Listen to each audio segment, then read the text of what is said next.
दोस्तों, ईरान के प्रेसिडेंट इब्राहिम रईसी और फॉरेन मिनिस्टर हुसैन आमिर अब्दुल्ला की हुई मौत एक हेलीकॉप्टर क्रैश में पूरी दुनिया भर में मोसाद ट्रेंड कर रहा है।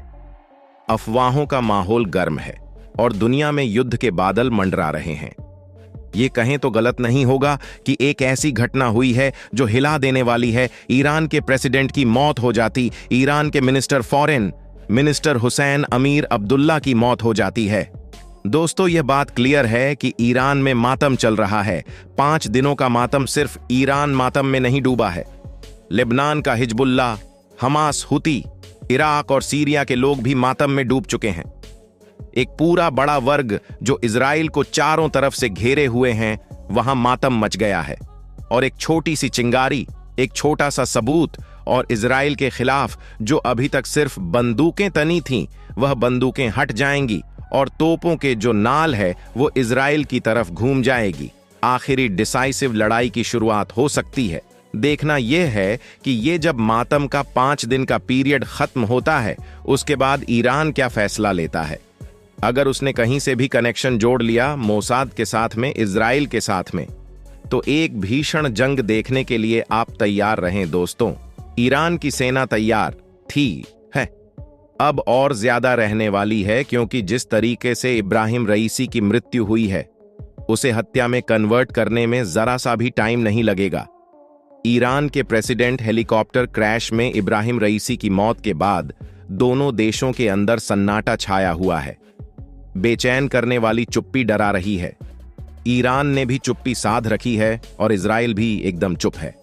ना इजराइल में जश्न मन रहा है, ना ईरान। बदले की भावना में तेवर लेकर के मीडिया में इजराइल के खिलाफ कुछ कह रहा है। माहौल गर्म है, अटकलों और अफवाहों का बाजार गर्म है। युद्ध में खतरनाक हमलों के दावों का जी। हां दोस्तों, क्या ईरान अब इजराइल पर हमला करने वाला है? बार बार वही सवाल सामने आ रहा है कि इब्राहिम रईसी की मौत हुई है या एक हत्या है। मोसाद, दुनिया की सबसे खतरनाक खूफ एजेंसी, इजराइल की सबसे पावरफुल वेपन जिसे कहा जाता है मोसाद, क्या यह मोसाद का काम है? शक की जो सुई है, शक का जो कांटा है, वो इजराइल की तरफ जा रहा है। ईरान ने जहां एक दूतावास के उड़ाए जाने पर इजराइल के पूरे देश के ऊपर 350 रॉकेट मिसाइलों और बैलिस्टिक मिसाइलों से हमला कर दिया था, क्या वह अपने राष्ट्रपति की मौत का बदला लेने आगे आएगा? कहीं भाव आवेश में आकर सुप्रीम लीडर जो है ईरान का, उन्होंने हमले का आदेश दे दिया। इजराइल पर तो इजराइल चुप नहीं बैठेगा। इजराइल ने चूड़ियां नहीं पहनी, वो भी वार करेगा। ईरान भी बुरी तरीके से क्षतिग्रस्त हो जाएगा। अगर युद्ध हुआ ईरान और इजराइल के बीच, अगर ईरान ने बड़ा हमला किया, तो इजराइल तो तबाह होगा ही होगा, पर इजराइल ईरान को भी नहीं बचने देगा। ईरान दुनिया के उन देशों में है जो सबसे ज्यादा प्रतिबंधों को झेल रहा है, यूरोपियन कंट्रीज के, अमेरिका के। और उसके बाद अगर वह जंग छेड़ देता है इजराइल के साथ, तो और भी ज्यादा प्रतिबंध उसके ऊपर थोप दिए जाएंगे। उसकी डेवलपमेंट कई दशक पीछे चली जाएगी। लेकिन क्या ईरान की जनता, ईरान की सरकार इसकी परवाह करती है? अगर परवाह करती होती तो क्या वो हिजबुल्लाह को पालती, वो हमास को पालती, वो हुतियों को पालती, वो इराक और सीरिया के अंदर मौजूद खतरनाक इस्लामिक रेजिस्टेंस के गुट के लड़ाकों को पालती? लगता है उन्हें इसकी कोई परवाह नहीं है। वह बदला लेने के लिए आगे आएंगे।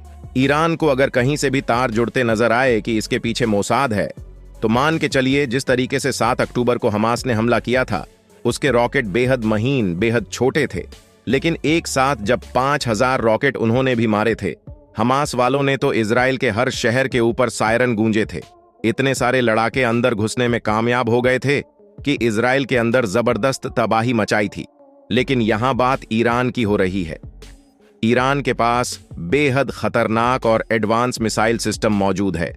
अगर उसने अपने मिसाइलों का एक बहुत बड़ा गुच्छा, जिस तरीके से पिछले बार रॉकेट मिसाइलों ड्रोनों का 12 फेंका था, 350 मिसाइलों का, ईरान से सीधा अंदर, अगर उसने लेबनान का भी इस्तेमाल कर लिया, हिजबुल्लाह की मदद से उसने यमन का भी इस्तेमाल कर लिया, उसने इराक और सीरिया का भी, जो वहां पर इस्लामिक रेजिस्टेंस मौजूद है, उसका भी इस्तेमाल कर लिया, तो वो खतरनाक हमला कर सकता है। ईरान से हमला, इराक से हमला, सीरिया से हमला, लेबनान से हमला, यमन से हमला, इजराइल हिल जाएगा। मिसाइल सिस्टम्स की बात करें, ईरान की, अगर ईरान हमला करता है तो शहाब 3 मिसाइल मौजूद है। उसके पास 1300 से 2000 किलोमीटर की रेंज है और 2000 किलोमीटर की रेंज से ईरान से सीधा हिट किया जा सकता है।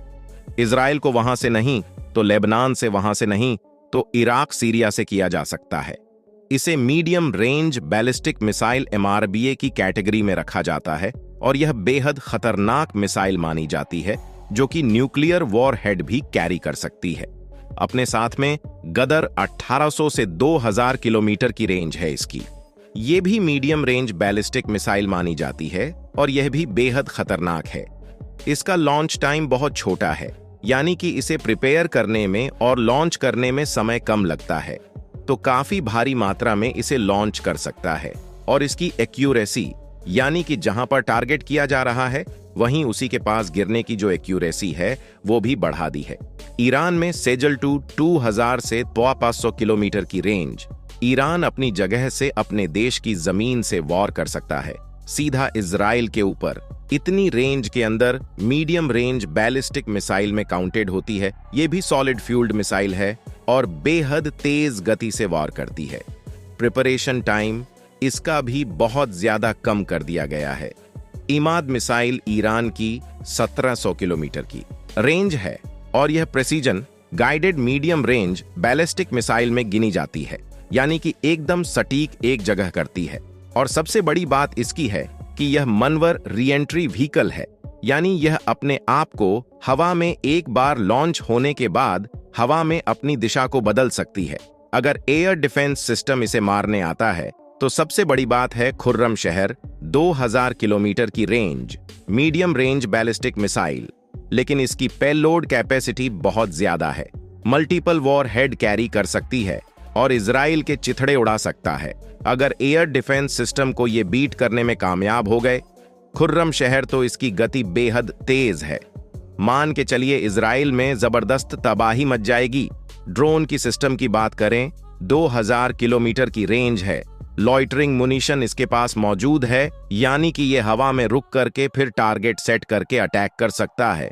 इसमें लोड कर दिया जाता है विस्फोटक, ये जाकर के अपने आप को तबाह बर्बाद करता है, साथ में दुश्मन के टारगेट को भी खत्म कर देता है। 50 किलो का वॉरहेड अपने साथ कैरी कर सकता है और यही सबसे बड़ी बात है, लंबे समय तक लड़ाई लड़ने में मदद कर सकती है। ये सारी चीजें मौजूद हैं, इसके अलावा और भी मौजूद है। बात यह आती है, क्या ईरान यह डिसीजन लेगा कि उसको अपने देश की जनता को 4 दशक 5 दशक की पीछे ले जाना है या फिर डेवलपमेंट करते रहना है और देश को आगे की तरफ लेकर जाना है?